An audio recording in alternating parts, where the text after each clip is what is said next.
One nation Telugu news. ముందుగా headlines చూద్దాం.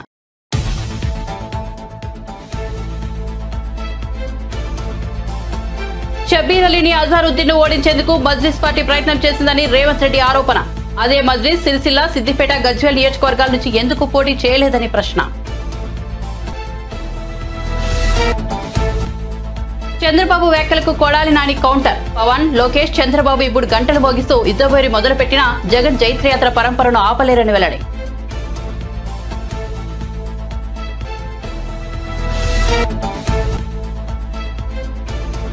వాలంటీర్లకు ప్రభుత్వం గుడ్ న్యూస్. ముఖ్యమంత్రి జగన్ పుట్టినరోజు సందర్భంగా వాలంటీర్లకు జీతం పెంచుతూ నిర్ణయం.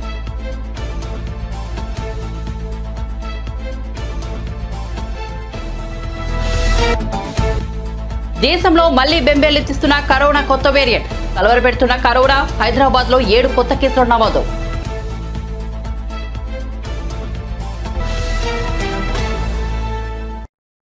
ఎమ్మెల్యేల ట్రాన్స్ఫర్ ఏమిటన్న చంద్రబాబు వ్యాఖ్యలకు మాజీ మంత్రి కొడాలి నాని కౌంటర్ ఇచ్చారు. గురువారం గుడివాడలో ఆయన మీడియాతో మాట్లాడారు. 30 ఏళ్ల కిందటే చంద్రగిరి నుంచి కుప్పంకు ట్రాన్స్ఫర్ పై చంద్రబాబు వెళ్లలేదా అని ప్రశ్నించారు. పవన్, భీమవరం, గాజువాకకు లోకేష్, మంగళగిరికి వలస వచ్చిన వారే అని చెప్పారు. బాబు, పవన్, లోకేష్ ఎమ్మెల్యేలుగా గెలిస్తే చాలని యుద్ధం చేస్తున్నారని సెటైర్ వేశారు. 2009 సెప్టెంబర్ 2వ తారీఖున రాజశేఖర రెడ్డి గారు చనిపోయిన రోజు నుంచి జగన్మోహన్ రెడ్డి గారు యుద్ధం ప్రకటించాడు. సోనియా గాంధీతో ఢీ కొట్టి, చంద్రబాబును ఢీ కొట్టి 16 నెలలు జైలు జీవితం అనుభవించి ఈ రాష్ట్రంలో తెలుగుదేశం పార్టీకి, కాంగ్రెస్ పార్టీకి డిపాజిట్లు పోగొట్టి కాంగ్రెస్ పార్టీని ఈ రాష్ట్రంలో కూకటి వేలతో సహా పెగిలించి చంద్రబాబు నాయుడు 40 సంవత్సరాలు అనుభవం ఉన్నటువంటి వ్యక్తిని 23 సీట్లకు పరిమితం చేసి 151 సీట్లతో పవన్ కళ్యాణ్ 2 చోట్ల కూడా చిత్తుగా ఓడించి చంద్రబాబు నాయుడు తనయుడు లోకేష్ మంగళగిరిలో మట్టి కరిపించి ఆయన అభ్యర్థుల మీద వీళ్ళని ఓడించి ఈ రాష్ట్రంలో ముఖ్యమంత్రిగా జైత్రయాత్ర జగన్మోహన్ రెడ్డి గారు కొనసాగిస్తున్నారు. పవన్ కళ్యాణ్, చంద్రబాబు నాయుడు, లోకేష్ ఇప్పుడైనా యుద్ధ పేరు మోగించి గంటలు మోగించి పిల్లి మేడలో గంటలు కట్టుకొని చచ్చి ఉంటారు నిన్న మొన్న. జగన్మోహన్ రెడ్డి గారు 2009లోనే యుద్ధ పేరు మోగించాడు. సోనియా గాంధీని మట్టి గరిపించాడు. చంద్రబాబు నాయుడిని భూస్థాపితం చేశాడు. పవన్ కళ్యాణ్ 2 చోట్ల చిత్తుగా ఓడించాడు. పప్పు గారిని, లోకేష్ గారిని మంగళగిరిలో సమాధి చేశాడు. అది పరంపర కొనసాగుతూనే ఉంది. జగన్మోహన్ రెడ్డి గారు ఈ రోజు యుద్ధ పేరు మోగించడం కాదు, 2009లోనే మోగించారు. పవన్ కళ్యాణ్, చంద్రబాబు నాయుడు, లోకేష్, అడుగుడిపోయిన బకీటు, తోలు బకీటు, వీళ్ళందరూ కూడా ఈ బోరగాళ్ళందరూ కూడా వచ్చినా కూడా విజయవాడ గుణదలలో ఉన్న మేరీ మాత్రం టీడీపీ అధినేత చంద్రబాబు, ఆయన భార్య భువనేశ్వరి దర్శించుకున్నారు. సిబి క్రిస్మస్ వేడుకల్లో చంద్రబాబు దంపతులు పాల్గొన్నారు. ఈ సందర్భంగా ప్రత్యేక ప్రార్థనలు నిర్వహించారు. చంద్రబాబు దంపతులతో పాటు వర్లరామయ్య, దేవినేని ఉమా, జవహర్, అశోక్ బాబు, నాగులు మీరా, కొల్లు రవీంద్ర తదితరులు కూడా ప్రార్థనలో పాల్గొన్నారు. అంతకుముందు విశాఖ నుంచి ఆయన విజయవాడకు చేరుకున్నారు. గన్నవరం విమానాశ్రయం వద్ద చంద్రబాబుకు టీడీపీ నేతలు ఘన స్వాగతం పలికారు. అనంతరం అక్కడి నుంచి మేరీమాత ఆలయానికి వెళ్లారు.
దేశంలో 24 గంటల విద్యుత్తును అన్ని రంగాల వినియోగదారులకు అందిస్తున్న ఏకైక రాష్ట్రం తెలంగాణ అని మాజీ విద్యుత్ శాఖ మంత్రి జగదీష్ రెడ్డి స్పష్టం చేశారు.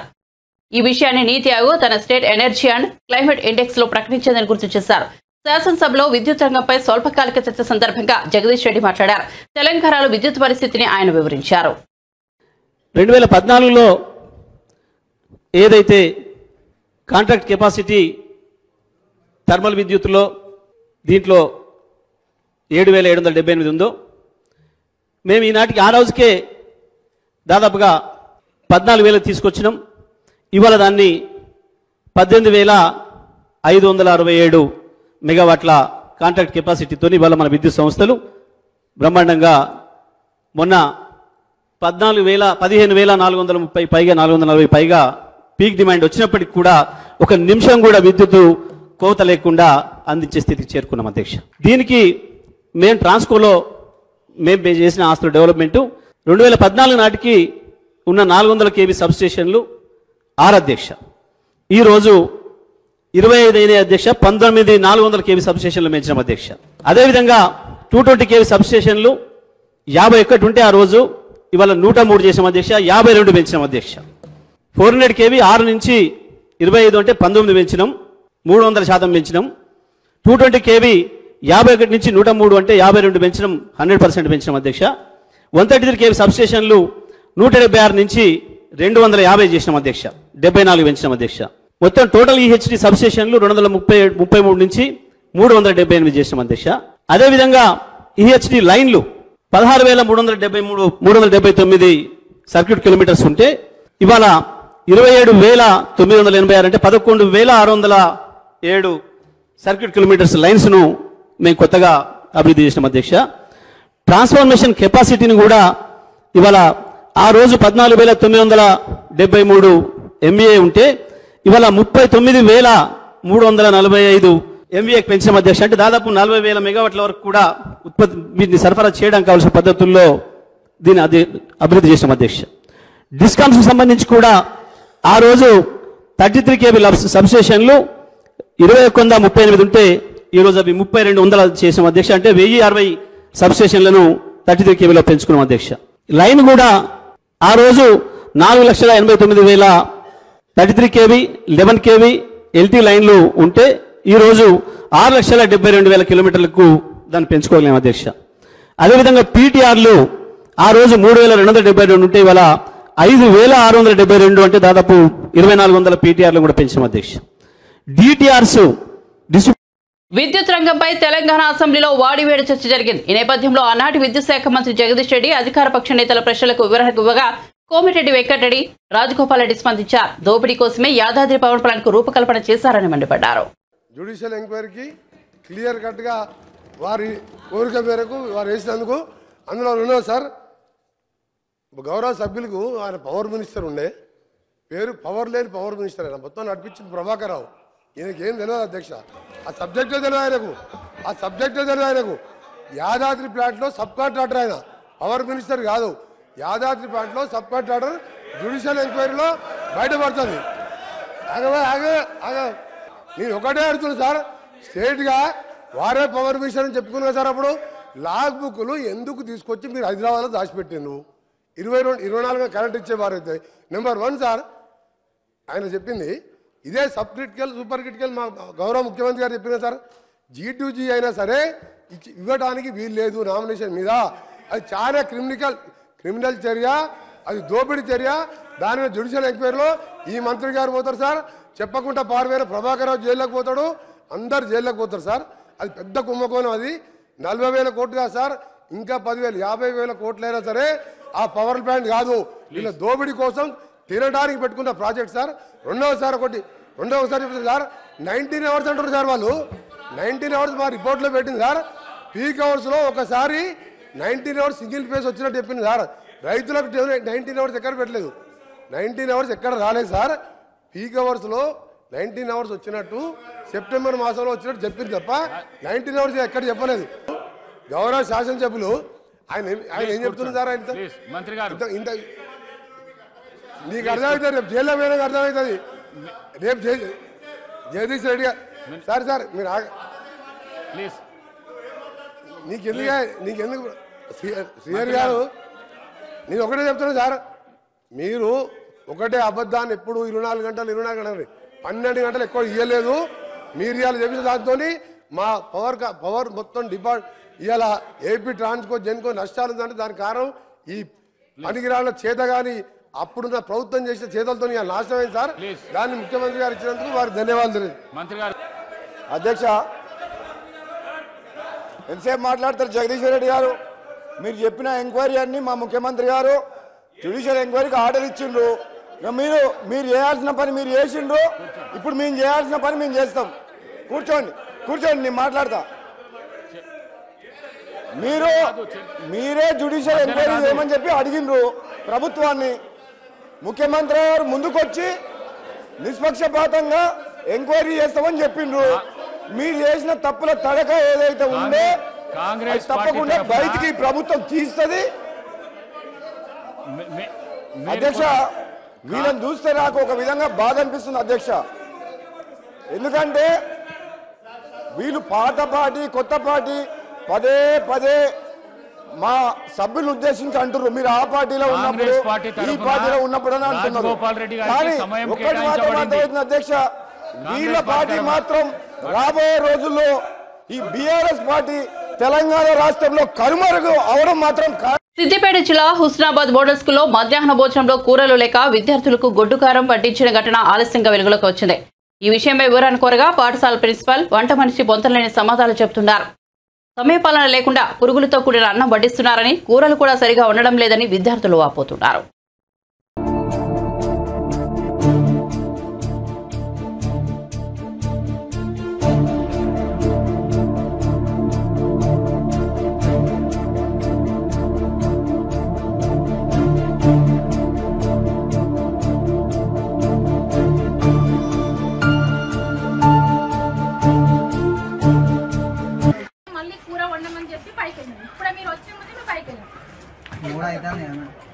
అదే మూడైతే మాకు బాధనే, మరి మేము తినే మధ్యలో వదిలేసి వచ్చినాం. పిల్లలు చెప్పగానే చూసి ఎందుకు ఇంట్లో వండినామంటే ఇవాళ క్యారెట్ రోజు పప్పు వండుతున్నామని క్యారెట్ ఉంది. సరే క్యారెట్ వస్తే ఎట్లా టేస్ట్ చూస్తే అది రుచి పచ్చి లేదు, పిల్లలందరూ పడేసినాం.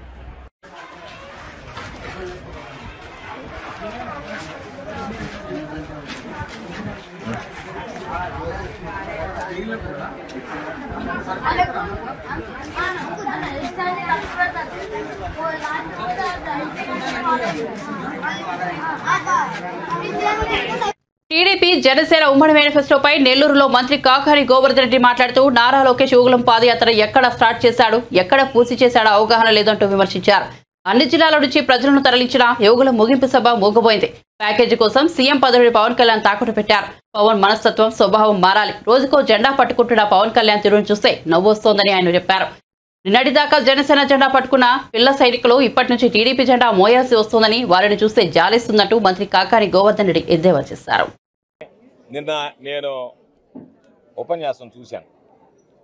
ప్రధానంగా ప్రజలు గమనించాల్సింది తరలి వచ్చినటువంటి జనానికి తోలినటువంటి జనానికి ఎంత తేడా ఉంటుందనేటువంటిది నిన్న యువకులను చూస్తే అర్థమైపోయింది. రావడం ఏదో పెండ్లుకో లేకపోతే తద్దినానికో వచ్చినట్టుగా కూర్చోవడం, మొక్కుబడిగా వచ్చాము కనిపించాము వెళ్ళిపోయామనేటువంటిది తప్ప వీళ్ళు ఎవరు మాట్లాడినా దానికి సంబంధించినటువంటి స్పందన ఎక్కడా వచ్చినటువంటి పరిస్థితి లేదు. మనందరం చూసినటువంటి విషయం. పోతే చంద్రబాబు నాయుడు మాట్లాడడం కానీ, పవన్ కళ్యాణ్ మాట్లాడడం కానీ, లోకేష్ మాట్లాడడం కానీ, ఆ పిల్లవాడికి మాట్లాడడం చేత కాదు. పెద్దగా లోకేష్ని గురించి పట్టించుకోవాల్సినటువంటి అవసరం లేదు. ఎందుకంటే ఆ పిల్లవాడికి పాపం ఏమీ తెలియనటువంటి వాడు. పిల్లవాడు ఎక్కడికి మాట్లాడాడో, ఎక్కడ ప్రారంభించాడో, ఎక్కడికి వెళ్ళాడో, ఎక్కడికి ఎండయ్యాడో కూడా తెలియనటువంటి పరిస్థితి. రకరకాలుగా మాట్లాడాడు. సరే, చంద్రబాబుని గురించి పెద్దగా పట్టించుకోబడలేదు. అల్జీమర్స్ ఉన్నాయి, చంద్రబాబుకి ఇబ్బంది. అందుకని చంద్రబాబు నాయుడు మైక్ పట్టుకోలేడు. మైకేల్ జాక్సన్ లాగా మెడకు ఒకటి తగిలించుకొని వచ్చి ఆమెను కాగితాలు తిప్పుకుంటా చూసుకుంటా వాటిలో చెప్పిందే చెప్తా రకరకాలుగా సపోర్ట్లు కొట్టండి, చేతులు ఎత్తండి, ఇదే పనిలో ఉన్నాడు. మూడో వ్యక్తి పవన్ కళ్యాణ్. పాపం పవన్ కళ్యాణ్ చూస్తే జనసేన పార్టీకి సంబంధించినటువంటి కార్యకర్తలను చూసి జాలి వేసేటువంటి పరిస్థితి. నిన్న చెప్పాడు జగన్మోహన్ రెడ్డి గారు కొంతమందిని మారుస్తున్నాడు, జగన్మోహన్ రెడ్డి గారినే మార్చాలని. జగన్మోహన్ రెడ్డి గారు మార్చాల్సిన ముందు పవన్ కళ్యాణ్ మారాలి. నీ వ్యక్తిత్వం మారాలి, నీ మనస్తత్వం మారాలి. ఒక మనిషి రాజకీయాల్లోకి వచ్చిన తర్వాత ఆదర్శంగా నిలవాలి. ఆదర్శంగా నిలవడానికి నీ దగ్గర ఏదైనా ఒక్క క్వాలిటీ ఉందంటే వ్యక్తిగతంగా నీకు క్వాలిటీస్ లేవు. నీ మనస్తత్వాన్ని గురించి, నీకు జరిగినటువంటి నీ కుటుంబ నేపథ్యాన్ని గురించి చిన్నపిల్లవాడు కూడా ఈరోజు కథలుగా మాట్లాడుకునేటువంటి పరిస్థితి. కాబట్టి ఒక ఉన్నతమైనటువంటి వ్యక్తిత్వం లేనటువంటి వాడు, ఉన్నతమైనటువంటి మనస్తత్వం లేనటువంటి వాడు, ఎంతోమంది పాపం కార్యకర్తలు, యువకులు ఈరోజు జనసేనకు సంబంధించి ఎక్కడ కనపడ్డా సీఎం అంటే ఆ సీఎం సీటుని తీసుకెళ్లి చంద్రబాబు నాయుడు దగ్గర ప్యాకేజీకి తాకట్టు పెట్టినటువంటి వ్యక్తి ఈరోజు జగన్మోహన్ రెడ్డి గారి గురించి, వైఎస్ఆర్ కాంగ్రెస్ పార్టీని గురించి మాట్లాడితే ప్రజలు ఎవరు కూడా ఈరోజు దాన్ని పెద్దగా ఆహ్వానించేటువంటి పరిస్థితులు లేవు. కాబట్టి నిన్నటి యువగళంతో మరలా 2024 ఎన్నికల్లో చంద్రబాబు నాయుడిని ఇంటికి పంపించడం, సాగనంపడం ఖాయం అనేటువంటి ఒక సంకేతాలు ఇవ్వడానికి ఏర్పాటు చేసుకున్నటువంటి సభలా అనిపించింది తప్ప మేము మరలా తిరిగి అధికారంలోకి రావడానికి ఈ సభ ఉపయోగపడుతుందనేటువంటి వాళ్ళ ఆశల మీద నిన్న ప్రజలు నీళ్లు చల్లారనేటువంటిది ఇది వాస్తవమైనటువంటి విషయం. కాబట్టి వీళ్ళందరూ కలిసి వచ్చిన ఉమ్మడి మేనిఫెస్టో అన్న ఈరోజు ప్రజల్లో ఉండేటువంటి చర్చ, ఈరోజు నేను ముఖ్యమంత్రి కావాలని ఆలోచన చేసినటువంటి వ్యక్తి చంద్రబాబు నాయుడికి అమ్ముడు పోయాడు. కాబట్టి అమ్ముడు పోయేటువంటి వ్యక్తులకు అండగా నిలవాల్సినటువంటి అవసరం లేదు అని చెప్పి ఎవరైతే జనసేన పార్టీ జెండాని మొదటి నుంచి మోసారో వాళ్లే మాట్లాడేటువంటి పరిస్థితి. కాబట్టి వాళ్ళని తీసుకోవడం. కరోనా గురించి యావత్ ప్రపంచం మరిచిపోతున్న తరుణంలో మళ్లీ కరోనా భూతం బెంబేలెత్తిస్తోంది. కరోనా కొత్త వేరియంట్ JN.1 కలవరపెడుతోంది. మన దేశంలో కూడా కోవిడ్ కేసులు క్రమంగా పెరుగుతున్నాయి. దేశవ్యాప్తంగా గత 24 గంటల్లో 358 కొత్త కేసులు నమోదయ్యాయి. ఇదే సమయంలో కరోనా కారణంగా 3 ప్రాణాలు కోల్పోయారు. ఈ 3 మరణాలు కూడా కేరళలో సంభవించాయి. కోవిడ్ సబ్ వేరియంట్ JN.1ను తొలుత కేరళలో గుర్తించారు. తెలుగు రాష్ట్రాల విషయానికి వస్తే గత 24 గంటల్లో కొత్తగా 6 పాజిటివ్ కేసులు నమోదయ్యాయి. ఈ కేసులోని హైదరాబాద్లోనే నమోదు కావడం గమనార్హం. ప్రస్తుతం 14 మంది కోవిడ్ చికిత్స పొందుతున్నారని వైద్య ఆరోగ్య శాఖ తెలిపింది. ఏపీలో కూడా కొత్త వేరియంట్ కేసులు నమోదైనట్టు సమాచారం. కోవిడ్ కేసులు పెరుగుతున్న నేపథ్యంలో కేంద్ర ప్రభుత్వం అప్రమత్తమైంది. కరోనా కట్టడికి అన్ని చర్యలను చేపట్టాలని అన్ని రాష్ట్రాలకు, కేంద్రపాలిత ప్రాంతాలకు సూచించింది. ఇప్పటికే పలు రాష్ట్రాలు మాస్కులు ధరించాలని సూచించింది.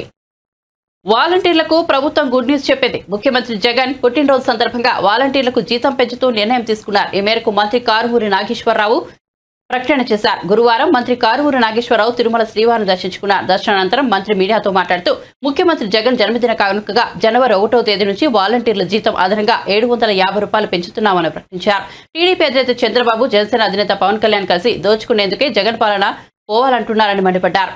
జగన్ నేతృత్వంలో రాష్ట్ర అభివృద్ధి పథకంలో ముందుకు సాగుతోందన్నారు. ఎవరు ఎన్ని కుతంత్రాలు చేసినా తిరిగి జగన్ అధికారంలోకి వస్తారని మంత్రి కారుమూరి నాగేశ్వరరావు ధీమా వ్యక్తం చేశారు. వెంకటేశ్వర స్వామిని దర్శించుకోవడం జరిగింది. ఇవాళ జగన్మోహన్ రెడ్డి గారి బర్త్డే సందర్భంగా ఆ స్వామిని ఆయనకి ఇంకా మంచి శక్తిని ప్రసాదించి ఈ రాష్ట్రం భారతదేశంలోనే అన్ని పథకాలు అమలు చేస్తూ ముందుకెళ్తున్న తరుణంలో భారతదేశం అంతా తొంగు చూస్తుంది జగన్మోహన్ రెడ్డి గారి పాలన గురించి. ఆయనకి ఇంకా మంచి శక్తిని ప్రసాదించాలని కోరుకుంటూ, అలాగే ఏదైతే మా వాలంటరీ వ్యవస్థ ఉందో వాలంటరీ వ్యవస్థకి మా సివిల్ సప్లై డిపార్ట్మెంట్ నుంచి వాళ్ళకి నెలకి 1 గంట ఆ 50 ఏళ్ల పరిధిలో ఆ రేషన్ ఆల్రెడీ ఇప్పుడే దగ్గరుండి ఇప్పిస్తున్నారు. ఇంకా పగడబందీగా వాళ్ళకి ఇప్పించాలని చెప్పి మన జగన్మోహన్ రెడ్డి గారు వాలంటీర్స్కి నెలకి 5,000 కాకుండా ఇంకో 750 రూపాయలు అదనంగా ఇచ్చే కార్యక్రమాన్ని రేపు జనవరి 1 నుంచి ఇవ్వబోతున్నామని చెప్పి సందర్భంగా తెలియజేస్తున్నాను.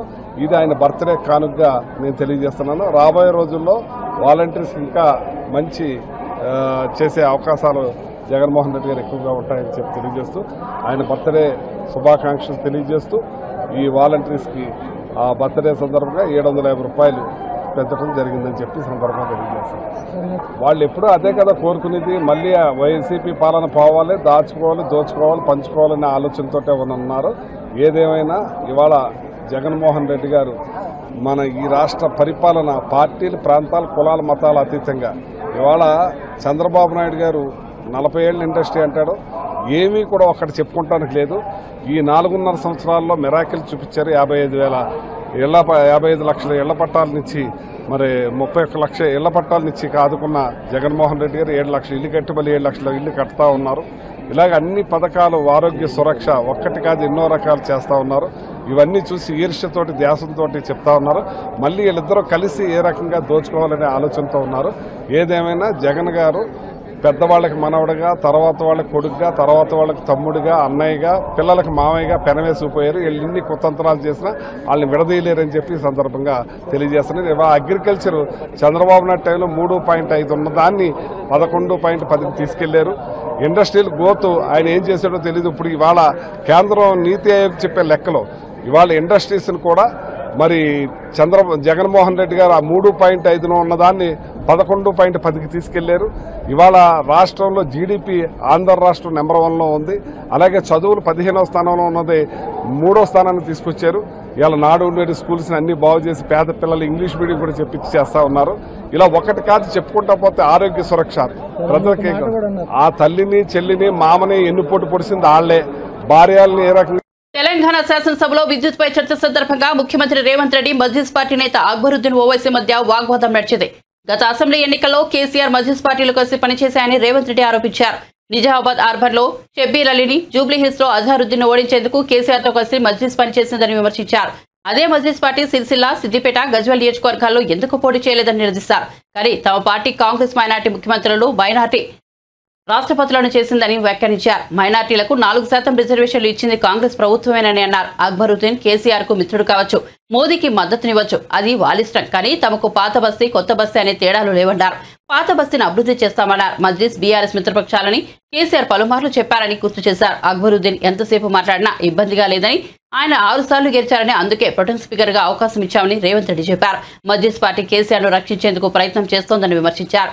మాజీ మంత్రి జగదీష్ రెడ్డి కోసమేమో కరెంట్ కోసం ఆందోళన చేయడం లేదని చెబుతున్నారని విమర్శించారు. అక్బరుద్దీన్ ముస్లింలందరికీ నాయకుడు కాదని, ఆయన కేవలం మజ్లిస్ పార్టీకి మాత్రమే నాయకుడని చురకలంటించారు. अगर माइनॉरिटी एंगल में लेकर गए तो मेरा साथी डॉक्टर कवंपल्ली सत्यनारायण वो दलित है सर, दलितों को ऐसे अवमान नहीं कर सकता है, वो दलित है। दलित को एमआईएम मुसलमान लोग मिलके उनको बेइज्जती करना भी ठीक नहीं है सर। ये देख कर एमआईएम सोच कर अगर उन मेंबर्स को पोडियम में बेचना नहीं बेचना उनके लीडर का जिम्मेदारी है sir.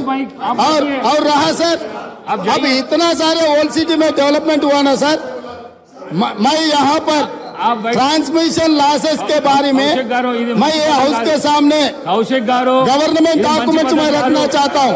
Hyderabad south 43% transmission losses, Siddipet division 61.37% transmission losses, Gajwel division 50.29 transmission losses.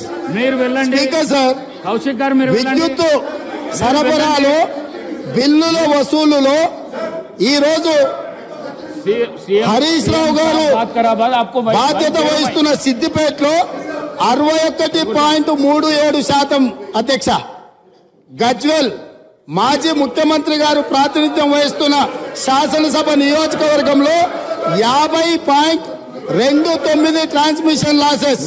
ఇప్పటి వరకు అక్బరుద్దీన్ ఓవైసీ గారు ఏదైతే చెప్తున్నారో హైదరాబాద్ సౌత్ నుంచి 43% ట్రాన్స్మిషన్ లాసెస్. ఈ రాష్ట్రంలో అత్యధికంగా విద్యుత్ వినియోగం చేసే దాంట్లో, బిల్లులు ఎగవేసిన దాంట్లో మొదటి స్థానం సిద్దిపేట ఉంది, రెండవ స్థానంలో గజ్వేల్ ఉంది, మూడవ స్థానంలో హైదరాబాద్ సౌత్ ఉంది. ఈ ముగ్గురు లీడర్లు 10 సంవత్సరాలు తెలంగాణ రాష్ట్రాన్ని పరిపాలించి విద్యుత్ బకాయిలు చెల్లించక మొండి బకాయిలల్లా సిద్దిపేట, గజ్వేల్, హైదరాబాద్ సౌత్ ఉన్నది అధ్యక్ష. ఈ రోజు మొత్తం విద్యుత్ రంగమే దివాలా తీయడానికి, అప్పుల పాలు కావడానికి ఈ 3 ప్రాంతాల నుంచి బిల్లులు చెల్లించకపోవడం వల్ల ఈ రోజు ఈ పరిస్థితి దాపురించింది. నేను ఇప్పుడు మీ ద్వారా సభ్యులను నేను అడుగుతున్నా అధ్యక్ష, ఇన్ని పెండింగ్ బకాయిలు ఉన్నాయి, ఇంత బాధ్యతతో మాట్లాడినా, ఇంత డేటా తీసుకొని మాట్లాడినా అక్బరుద్దీన్ ఓవైసీ గారు ఎస్ మా ప్రాంతాలను వాస్తవ పరిస్థితులను ప్రజలకు తెలియజేయాలని శ్వేతపత్రం విడుదల చేశామని ఉప ముఖ్యమంత్రి మల్లు భట్టి విక్రమార్క అన్నారు. విద్యుత్ అంశంపై అసెంబ్లీలో చర్చ జరిగిన సందర్భంగా ఆయన మాట్లాడుతూ విద్యుత్ విషయంలో వాస్తవ పరిస్థితులను ప్రజలకు తెలియజేశామన్నారు. పలువురు సభ్యులు విలువైన సలహాలు, సూచనలు ఇచ్చారని మల్లు భట్టి విక్రమార్క డిస్కంల నష్టాలకు కారణం ఎవరో సభాసాక్షిగా ప్రజలకు తెలియజేశామన్నారు. అలాగే ఏ ప్రాజెక్టును ఎవరి కాలంలో నిర్మించారో ప్రజలకు చాలా బాగా తెలుసునని, విద్యుత్ ప్రాజెక్టుల నిర్మాణాలు రాత్రికి రాత్రి జరిగేవని అన్నారు. ఈ ప్రాజెక్టులు పూర్తి కావడానికి 4 నుంచి 7 ఏళ్ల సమయం పడుతుందని పేర్కొన్నారు. కేసీఆర్ ప్రభుత్వం అధికారంలోకి వచ్చిన మరుసటి రోజునే విద్యుత్ సమస్య పరిష్కారం కాలేదని గుర్తు చేశారు. కాంగ్రెస్ చేపట్టిన ప్రాజెక్టులు బీఆర్ఎస్ ప్రభుత్వం అధికారంలోకి వచ్చే నాటికి పూర్తయ్యాయని, దీంతో విద్యుత్ వచ్చిందన్నారు. అంటే కాంగ్రెస్ ఏర్పాటు చేసిన విద్యుత్ సంస్థల వల్లే కేసీఆర్ ప్రభుత్వం విద్యుత్తును ఇవ్వగలిగిందన్నారు. విద్యుత్పై శ్వేతపత్రం రాష్ట్ర ప్రభుత్వం నుంచి ఈరోజు సభలో అందరికి ఇవ్వాలన్నటువంటి ఆలోచనతోనే ఈ షార్ట్ డిస్కషన్ ఈరోజు తీసుకోవటం జరిగింది. అధ్యక్ష, రాష్ట్రానికి సంబంధించినంతవరకు అన్ని రంగాలు ఏ రంగం అభివృద్ధి చెందాలన్నా అవసరమైనటువంటి విద్యుత్ పైన, విద్యుత్ ఉత్పత్తి పైన, ఆ విద్యుత్తులో ఉన్నటువంటి ఇబ్బందులపైన, వాటన్నిటిపైన కూడా ఈ సభకి అలాగే ఈ రాష్ట్ర ప్రజలకు కూడా వాస్తవ పరిస్థితులు తెలియాలనేటువంటి ఆలోచనతోనే ఈ శ్వేతపత్రాన్ని ఈరోజు ప్రవేశపెడతా ఉన్నాం. అధ్యక్ష, రాష్ట్ర ఆర్థిక పురోగతిలో, రాష్ట్ర అభివృద్ధిలో విద్యుత్ రంగం కీలక పాత్ర పోషిస్తుంది. అధ్యక్ష, పరిశ్రమల అభివృద్ధికి, వ్యవసాయ రంగ పురోగతికి, సేవారంగం అభివృద్ధికి నమ్మకమైనటువంటి విద్యుత్ సరఫరాయే వెన్నెముక. అధ్యక్ష, వైద్య రంగంలోని అత్యవసర సేవలకైనా, రవాణా మరియు సమాచార రంగాల మనుగడకైనా నాణ్యమైన విద్యుత్ సరఫరా చాలా ముఖ్యం. అధ్యక్ష, రాష్ట్రంలోని ప్రజల నాణ్యమైన జీవన శైలిని సూచించేది కూడా విద్యుత్. అధ్యక్ష, మొత్తంగా చూస్తే ఆర్థిక పరంగా, నిర్వహణ పరంగా విద్యుత్ రంగం పరిపుష్టంగా ఉండటం రాష్ట్ర మనుగడకి చాలా అవసరం. అధ్యక్ష, తెలంగాణ రాష్ట్రం ఏర్పడే నాటికి టీఎస్ జెన్కోలో స్థాపిత విద్యుత్ ఉత్పత్తి సామర్థ్యం 4365.26 మెగావాట్లు. అధ్యక్ష, రాష్ట్రం ఏర్పాటు కన్నా చాలా ముందుగానే ఆనాటి నాయకులు ముందు చూపుతో తెలంగాణలో 2960 మెగావాట్ల విద్యుత్ ఉత్పత్తి కేంద్రాలకు అవసరమైన ప్రణాళికలు, పనులు అప్పటి నాయకత్వం ఆలోచన చేసి ఏర్పాటు చేసి ప్రారంభించింది కూడా. అధ్యక్ష, రాష్ట్రం ఏర్పడిన తర్వాత ఉత్పత్తి ప్రారంభించిన ఈ కొత్త విద్యుత్ ఉత్పత్తి కేంద్రాలే తర్వాత కాలంలో తెలంగాణలో నాణ్యమైన విద్యుత్తును అందించడంలో కీలక పాత్ర పోషించాయి. ముఖ్యంగా రాష్ట్ర పునర్వ్యవస్థీకరణ చట్టం రూపకల్పన సమయంలోనే తెలంగాణ విద్యుత్ అవసరాలను దృష్టిలో పెట్టుకొని ఇక్కడ స్థాపిత విద్యుత్ ఉత్పత్తి సామర్థ్యానికి. బులెటిన్ ముగించే ముందు హెడ్లైన్స్ మరోసారి చూద్దాం.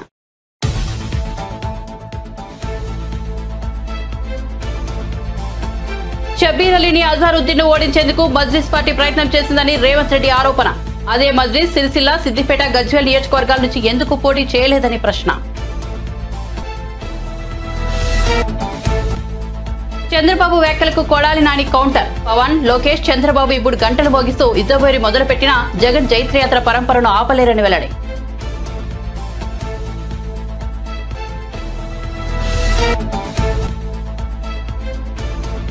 వాలంటీర్లకు ప్రభుత్వం గుడ్ న్యూస్. ముఖ్యమంత్రి జగన్ పుట్టినరోజు సందర్భంగా వాలంటీర్లకు జీతం పెంచుతూ నిర్ణయం.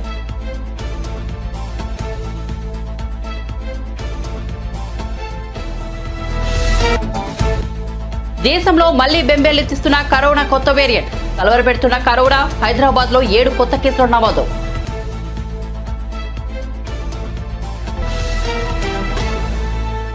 మరిన్ని అప్డేట్స్ కోసం చూస్తూనే ఉండండి వన్ నేషన్ తెలుగు న్యూస్.